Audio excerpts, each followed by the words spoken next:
What in the world is the Land Rover Defender OCTA? Well, it is the new top-tier performance trim. In the past, performance Jaguar Land Rover models typically used SVR, but no more. Instead, we have OCTA. And because this is a Defender, it has to be capable both on-road and off-road. On-road, we have plenty of power, but no more 5-liter supercharged V8. Instead, they are borrowing BMW's 4.4-liter twin-turbo V8, so it's related to the one found in a BMW X5M or the latest M5. It's a mild hybrid, making 626 horsepower and 553 pound-feet of torque, with up to 590 pound-feet of torque with a temporary overboost. So plenty of power, plenty quick on the road, but also has to be capable off-road. So you can see it's wider, more aggressive. Now, these are the 22-inch, more on-road wheel and tire package. There is a more rugged all-terrain wheel and tire available. It's got adjustable height air suspension, something Land Rover is calling their 6D suspension, which is essentially a cross-linked hydraulic system that can help control the body, resisting pitch, roll, lean, all of those aspects. It's got the power, it's got the capability, and it's got the price. This one here has been optioned to $160,000, which is a lot of money until you start thinking about, what does the Defender OCTA compete against? One of the first things that come to my mind is the Mercedes G63 AMG, and we just spent a week living with one. That one was optioned to $211,000. So is the G-Wagon $50,000 better than the Defender OCTA? We'll find out. Something else that actually comes to mind too is the Ford Bronco Raptor, kind of a similar badass off-road focused formula, but obviously not the same level as the Defender. So this kind of sits in between those two. What it's like to live with? We're gonna find out. The key fob has the OCTA logo on it, and check out the interior spec. That is a cool color combo. Start up that V8. It's a mild hybrid, so it just kind of begins. Connected CarPlay, ready to go. Let's turn on our cooled seats because it is very warm out. And then into drive, and away we go.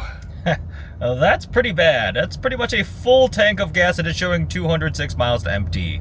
One of the first things that's going to be immediately obvious is the ride quality. With the OCTA, you get air suspension. On the G-Wagon, there's no air suspension. So air suspension can both raise and lower the ride height, but also change the ride quality. And this thing definitely is more comfortable, a bit more floatier. And we're on the larger wheels. If you have the all-terrain tires and wheel combination, it rides even better. But this is definitely much more comfortable than the G63 from a ride quality standpoint. It also feels substantially wider. The G-Wagon is just a skinny, tall box, but this thing is definitely a lot wider. It is taking up more of the lane. Also, let's take a moment to appreciate this interior. That is a lot of very gorgeous dark brown leather across all sorts of surfaces, and any of the fun little exposed bolt heads here for the Defender, and then the big Defender lettering there, the exposed grab bar right here.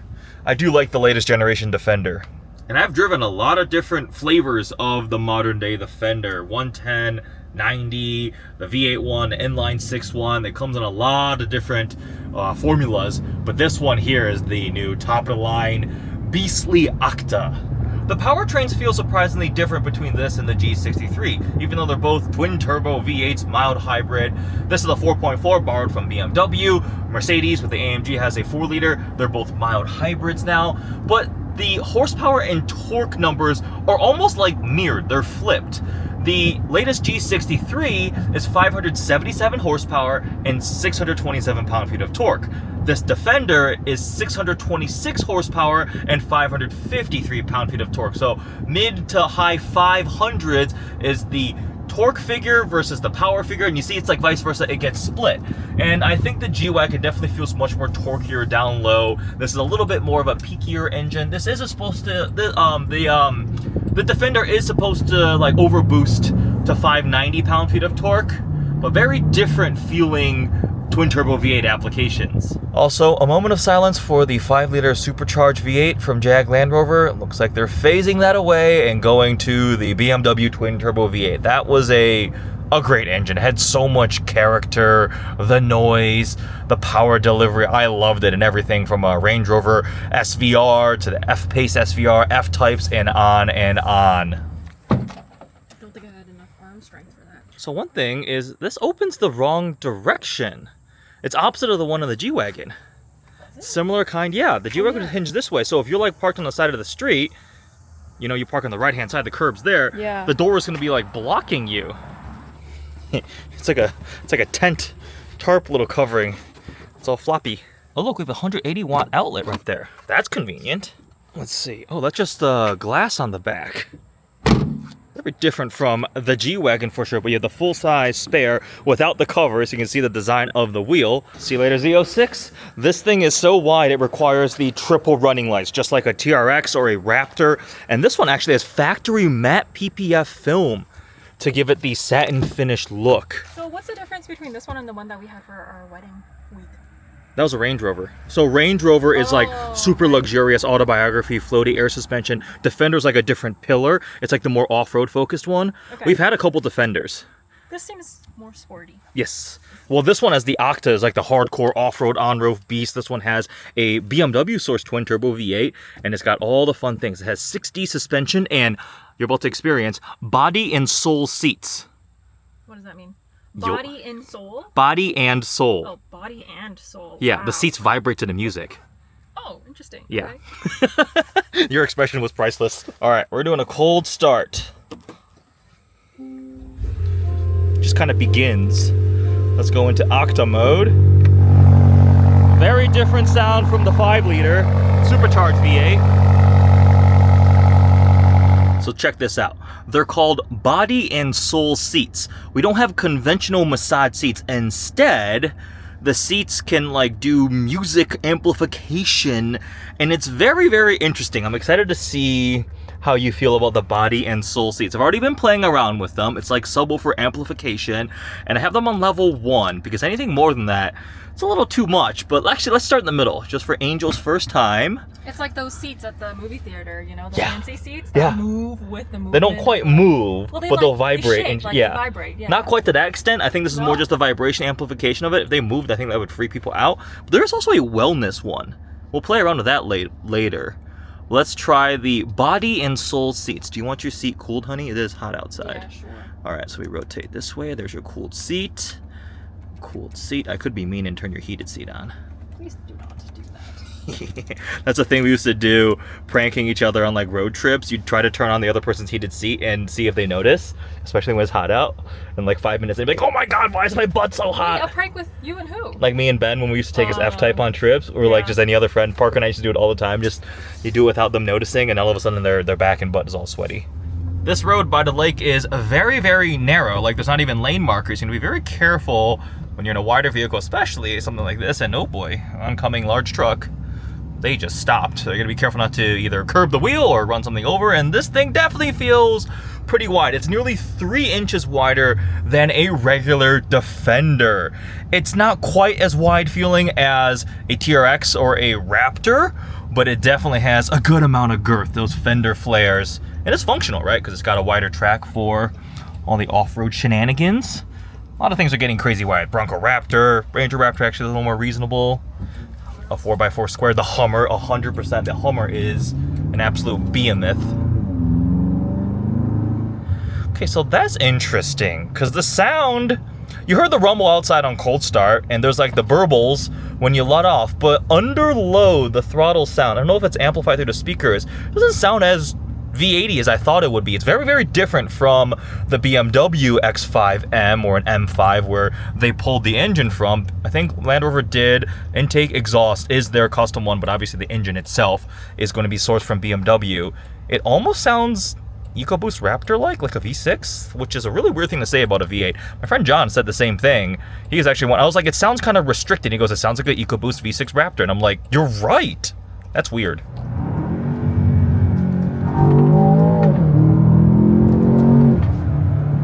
Oh, yeah, this thing is potent.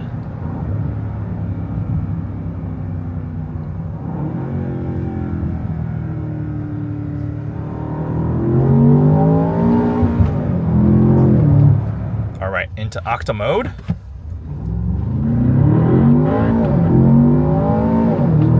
Yeah, that's pretty quick. It is a busy day at Out of Office. We've got an Escalade V, Shields S63, a squad of G-Wagon, And then there's Preston's Ewing. Oh, there's a spot there. I could park over there. And a Raptor R. It is a little bit busy. Let's take a look at the exterior design of the Defender OCTA. So this thing is wider than your regular run-of-the-mill Defender, nearly 3 inches wider. So much more aggressive fender flares out here. And the color on this one is called Petra Copper, but it has a factory applied matte finish paint protection film on it, giving it that satin matte look, which is pretty cool. Up front, the Defender lettering gets the gold accent around. We've got plenty of grille openings for airflow and cooling with a really cool kind of rounded square pattern filling it out. You see that design element across a couple different parts of the Defender. And then down below we have tow hook, not tow hooks. We have a center tow hook in that gold accent color. Like I mentioned, these are the more on-road focused 22-inch wheels with all-season tires. There is an all-terrain setup that gives it much more of a rugged and tough look. Now, the OCTA treatment is only available in 110 configuration, so you can't get it in the shorter 92-door or the longer 130. It's kind of the happy medium body style here. You can also get some really cool forged carbon accents. This one does not have it, but my friend's Edition 1 had some really cool forged carbon all over it. We have the body color panel back here, and that is the OCTA logo. It's like this square diamond thing in the circle. That's the logo for the OCTA. You have mud flaps out back too, and then the full-size spare wheel and tire, which does not have a cover on it like you would see on a G-Wagon. See those square new kind of rounded square taillights? It matches the grille shape up front, and you do have 2 gold accented tow hooks on the back. Double quad exhaust tips down below. It's a pretty cool look. I'm a fan of this Petra Copper with the matte finish PPF on top, and I think it looks pretty badass. Since we have so many options here, let's take a look at the G63 next to the Defender OCTA. The Defender OCTA is actually quite a bit taller. Take a look where the hood is versus the G63. Now the G-Wagon is so skinny and tall, it is still just a box on wheels, still body on frame construction, but I gotta say, the OCTA has more presence. Now these are the optional larger 22-inch wheels with all-season tires. There is an available more all-terrain off-road looking wheel and tire combo for the OCTA. The G63 can do 21-inch wheels, 22-inch wheels. Last week, the one we were driving had the 22-inch monoblock wheels, which looked really awesome. The G-Wagon look is instantly identifiable. It is iconic, and they haven't really evolved it all that much, even with the new generation, but these things are still so cool. New kid on the block is the Defender OCTA. First time they've ever had the OCTA trim, but I think it looks pretty badass and definitely fits in with the G-Wagons here. On the G63, you have the dual side exit exhaust, whereas on the OCTA, you have the quad rear exhaust, which is a little bit more conventional. And then you see there is no cover for the full-size rear wheel and tire spare, whereas on the G63s, you get the cover back there. Also have the mud flaps on this one, which is cool. I've seen people put those on the G-Wagons. Comment below which one you think looks cooler, the OCTA or the G63. Which one would you rather look at in your driveway or garage every day? The finish on this one is pretty cool. It is factory satin finish PPF. You see inside there, that is gloss. So this is optional stealth PPF. It is a little ridiculous at Out of Office Garage right now because I've got the OCTA here and then G63, G63, and G63. I'm like trying to blend in. Don't be suspicious if maybe they won't notice that I'm not a G-Wagon because I have the big spare tire on the back. So Syed gave me a sandwich, which means I can use the refrigerator center console. Very nice. So honey, G63 or Defender OCTA, initial impressions? I don't really like this Defender OCTA as much as I like the G-Wagon. You like the G-Wagon? Yeah. Well, there's 3 next to us to pick from, so you can... What's the middle one? That green? The emerald green. The scary thing is it's for sale, I think. Is it? I think it's dealer inventory. I don't know about right now. I don't know if the funds can take a hit after the house. This thing looks pretty mean in the driveway. I find the single-centered tow hook kind of amusing, but the gold accent is fun. It's got some pretty nice presence, a widened stance with the flared-out fenders and the black surround here around the headlights, and I do like the gold accent here on the Defender lettering, and then the matte finish PPF all over this. But I just noticed the door handles stay gloss. Obviously, this is a much more complex piece to put PPF on, but you can kind of see the template cut right there. So that's still the gloss paint underneath. You can see right around there. So that doesn't get the satin treatment. Let's see how this thing handles a highway on-ramp. All right, body's pretty flat. I've got everything in full dynamic, and that 6D suspension working its magic. That is actually pretty flat. And then also pretty fast. Quick Costco run, and oh my gosh, I am so excited about these sweaters. Kirkland signature. They feel such nice quality, and I got one for me, one for Angel, so we could be matching. This is the highlight of my day. I like the 4Runner. You like the 4Runner? But you have a puny 4-cylinder. This has a twin-turbo V8 making 626 horsepower. And I'll put triple the amount of gas money into this thing. Yeah, I've been averaging about 15 mpg. Exactly. A full tank is like 250 miles. It's not good. It's not good on fuel. I actually really like the shape of these. I think they're really cool. They look really badass. The only thing that I didn't like is the plastic floors. Got me like a little worked up. Really? Well, the reason is this. They get like really screwed. They get really scuffed up when you start getting rocks and stuff underneath these mats. Oh, okay. They'll start getting a little, and it'll start looking cheap. That was my only. This kills me too. Absolutely kills me. So I'm gonna attribute this to the fact that this is a press car, and I think it's on a press launch. It's got like 1,700 miles, but I don't know how many people have climbed in and out for that amount of wear, and you do see a little bit of discoloration. But if you think about it, that is 1,700 miles. Imagine this car in 10,000 miles. That's true. That's true. It's gonna be equal. These seats are interesting because it's just like one sculpted piece. It doesn't have like the bolster piece. It's just one integrated, smooth, like office chair looking thing. I do like the spec though. I mean, I'll be honest with you. This is not worth the money compared to the standard. I would take the standard Defender. You'd take a regular standard supercharged V8 110. I would buy a 110X Okay. with the X package. Yep. You're gonna spend 110 grand. 100-ish, yeah. Yeah, 110. I don't. This think one's I- 160. Ooh, you got a Octa puddle lamp at night, and this matte finish looks pretty cool at night. It's got ooh, and you can really see the light up paddle shifters. That's pretty cool. So they're normally clear, but when you go into Octa mode, take a look at that. They turn red. That's pretty cool. The Octa logo is also red down here, but that's fun. Oh, the ambient lighting turned red too. Everything is in sporty, angry, aggressive Octa mode. Launching the Defender Octa, we're in full dynamic into sport. We'll end up flooring the brake, floor to gas, and let go, and it will launch. Dynamic launch activated. That's a quick way to get to the speed limit.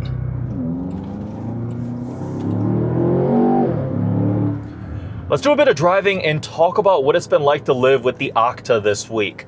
This is not only just the most powerful version of the Defender, but they properly engineered this thing to be capable in all sorts of situations. The regular Defender is already pretty good, but this is the next level. I remember they were actually testing the Octa at the Nürburgring. There were these spy photos, pre-production photos of an Octa on all-terrain, off-road tires, running around the Nürburgring. Everybody was like, what in the world are they doing? And this thing is definitely pretty good on the road. The suspension does make a huge difference. There's a lot of functional changes, but I think the highlight is that 6D suspension. It is shared with the Range Rover Sport SV, and essentially is a cross-link hydraulic system. It replaces conventional anti-roll bars, and it really helps keep the body under control. I am in dynamic right now, full dynamic everything, and you can genuinely feel it. I've been turning it on and off, going through turns, playing around with it. You can feel the body is under more control. It's coupled with that air suspension, right, which allows you not only to raise and lower ride height. If you max it out, it's like got 12.7 inches of ground clearance. It's already 1.1 inches taller than a regular Defender. With all of these ingredients, it can still stay controlled. It doesn't feel floppy or weird. Steering ratio is actually quicker too. And I was pretty impressed with how well this thing is able to drive on the road. Now this week we didn't do any proper off-roading. I did drive on some dirt roads, right? And I threw it in Octa mode and did some shenanigans. But having seen what they subjected the Octa to, I am highly confident in saying this thing is fully able to conquer pretty much any sort of terrain you want to throw at it. Rock crawling, sand, snow, ice, whatever it is, this thing will take it. The facts and figures, the specs, that this thing can handle are pretty impressive. It can ford over 3 feet of water. It's more than a Bronco Raptor, better departure angle than a Bronco Raptor. It's comparable in terms of approach angle. It's got all that ground clearance. You can have the way more aggressive, specially formulated all-terrain tires for this thing with the 20-inch wheels, or on the big 22-inch wheels with the regular all-seasons, but you have more off-road focused iterations of wheel tire package. Mentioned the air suspension. You can change your ride height, and the 6D system, getting rid of the conventional like sway bars, it actually has more wheel articulation compared to something more conventional. So that's, again, more functionality. It also is just beefened up to support that. A lot of thermal management, so radiators for cooling. It's got the skid plates, so you're strengthening, protecting the important components. I would not be scared to take this thing across the desert or properly off-roading, and yeah, it can handle that. But we were living with this thing. So what is it like in the real world on the streets? I initially was like, well, you know, I just had a G63, this is a natural competitor, right? It's a boxy, very expensive, luxurious, but also off-road capable, has a lot of history versus the G63. But after spending this week living with the Defender OCTA, I actually feel like this is more akin to a much more luxurious and refined Bronco Raptor in terms of the formula and the feel than the G63. It's interesting. One of the things is the sound. This has a 4.4 liter twin turbo V8, and you get like the burbles, but it doesn't have the strong, tough V8 rumble that I would have expected. I miss a little bit the supercharged V8 for sure, and it doesn't match up to the G63's 4 liter. It weirdly does legitimately sound like a V6 EcoBoost Raptor F-150 sometimes, right? It's like almost like a little more hollow and restricted. It's hard to describe, but that would probably be fixed with an exhaust. They didn't just take the BMW engine and throw it in here. It actually has a different intake, exhaust, and obviously the calibration to make it fit into this platform.